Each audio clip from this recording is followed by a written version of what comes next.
Hi, I'm Lisa Valentine, Managing Editor of FSO Knowledge Exchange, and I'm here with Andrew Houston. Andrew's a co-founder of Amba Research. Andrew, thanks for being here. I understand you're here on very little sleep, so I appreciate that. We are here at FSO Knowledge Exchange's 6th Annual Financial Services Transformation and Outsourcing Strategies Forum. And Andrew, I just have a couple of questions for you that I was hoping that you could share with our viewers. From your perspective as co-founder of Amba Research, what are some of the most pressing challenges that capital markets firms are facing in the area of outsourcing? Well, thank you. I think that not just in the outsourcing field, but certainly particularly pertinent to outsourcing, is the way in which data is handled. I think everybody's facing higher regulatory challenges, requirements for regulatory reporting, and the need to gather, process, and then produce regulatory reports, manage risk effectively, and that's obviously been quite pertinent in the news lately, as well as actually the ability to assemble customer data and be able to use that to gain competitive advantage. I think these are all things that are coming very high up the list of issues that people are trying to look for solutions that might be using capabilities outside their own company. Great, thanks for that. Also, I was wondering, how do you see your clients' objectives for, let's take a look at their high-end outsourcing projects. How does that change over the next 3 to 5 years?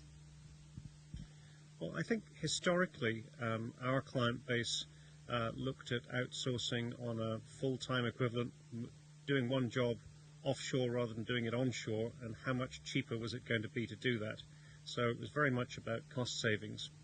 And what we see now is that the shift in focus has gone towards building new capabilities using the capabilities of the outsourcer, and that might be to develop a new product line, or it might be to deliver higher quality and consistent quality across a global brand. But essentially it's much more of a partnership with the outsourcer to deliver a capability that's been enhanced by that relationship rather than just looking about cost savings. And I'm wondering, as that evolves, Andrew, how does that affect service level agreements, and what are some of the major challenges that your clients face with SLAs? Well, at the high end of the outsourcing market, actually SLAs don't apply terribly well, because we're looking at a very sort of heterogeneous output that can change from day to day, and actually what's really important is to have shared goals and then to measure the accomplishment of those shared goals as a single team, rather than trying to measure units of output and hold you down to a particular daily output, because the output will vary according to what the client's needs are. And in fact, because you want to encourage your outsourcer to be part of the team innovating and improving the product you hope will change over time and won't stay static. And then shifting gears just a little bit, talk about technology and transformation strategies. Anything that's going to really impact capital markets firms in the next 18 months or so? I think, big data has been talked about at this conference and in the press an awful lot, but I do think that the competitive landscape for financial services firms is going to be impacted greatly by the ability to gather and clean data, to process it, and then to use it effectively.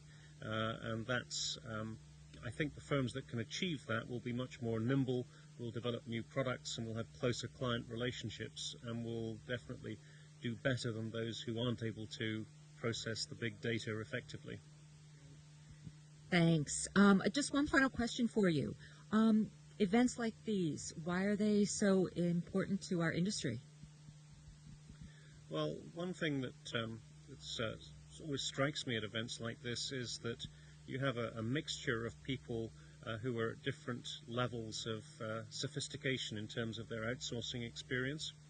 And what is interesting is you'd think that somebody who'd been doing outsourcing for a long time wouldn't learn anything, But I found quite to the contrary, the people who've been doing it for a long time quite often are learning things from people who are new to the game, who are coming at it with fresh eyes and trying to structure their relationships with the outsourcer differently. So I think it's the sharing of experiences and the ability to see that there's a variety of different ways of solving a problem that's the biggest learning point that people get from forums like this. That's great. We're glad that you're here with us, Andrew, and we're looking forward to your upcoming panel that you're moderating this afternoon. Thank you very much indeed. Thank you.